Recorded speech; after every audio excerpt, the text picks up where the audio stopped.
ভারত তার সমস্ত বুদ্ধি ব্যবহার করে যেন বাংলাদেশের বিপক্ষে।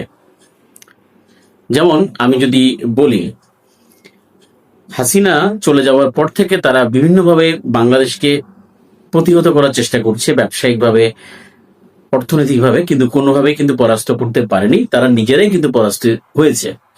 যেমন আমি যদি উদাহরণ দিই, তারা আমাদের যে ট্রানজিট ফ্যাসিলিটি সেটা বন্ধ করেছে, ভিসা বন্ধ করেছে, মেডিকেল ভিসা বন্ধ করেছে, ব্যবসা বাণিজ্যের জন্য যে প্রক্রিয়াগুলো ছিল সেই প্রক্রিয়া সবগুলোই বন্ধ করেছে।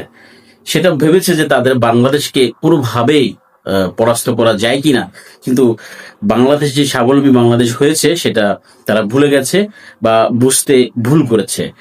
তারা আমেরিকার সাথে যখন এই যে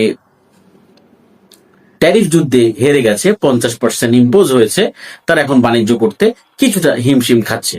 তারা এখন বাধ্য হয়ে বাংলাদেশের সাথে কিন্তু কুটচাল করার প্রক্রিয়ায় নেমেছে। কিভাবে দেখুন, তারা এখন নেমেছে, ওকে তোমাদের ভিসা আমরা খুলে দিচ্ছি, তোমাদের ব্যবসা বাণিজ্য খুলে দিচ্ছি, কোনো সমস্যা নেই। এখন কোনো সমস্যা তাদের মধ্যে নেই বাংলাদেশ সম্পর্কে। তারা এখন প্রস্তাব কি দিয়েছে, যেহেতু বাংলাদেশ ট্যারিফ 20%, সেক্ষেত্রে তারা সরাসরি প্রস্তাব দিয়েছে বাংলাদেশ হয়ে তারা এই মালামালগুলো আমেরিকায় পাঠাতে চায়। তার মানে আলটিমেটলি নতজানু কারা হয়েছে, ভারতই হয়েছে। তোমরা হেরে গেছো। তো সত্যিকার অর্থে বাংলাদেশকে তোমাদের প্রয়োজন, আমাদের তোমাদেরকে প্রয়োজন নেই। তোমরা কিন্তু 1 বছরে বুঝে গেছো যে বাংলাদেশের কার প্রয়োজন রয়েছে আর তোমাদের কার প্রয়োজন রয়েছে।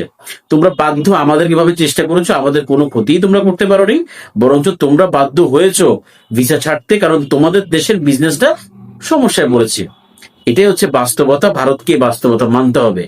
বাস্তবতা মেনে প্রতিবেশীর সাথে সদাচরণ এবং যোগ্যতার ভিত্তিতে তাদেরকে প্রত্যেকটা চুক্তি করতে হবে।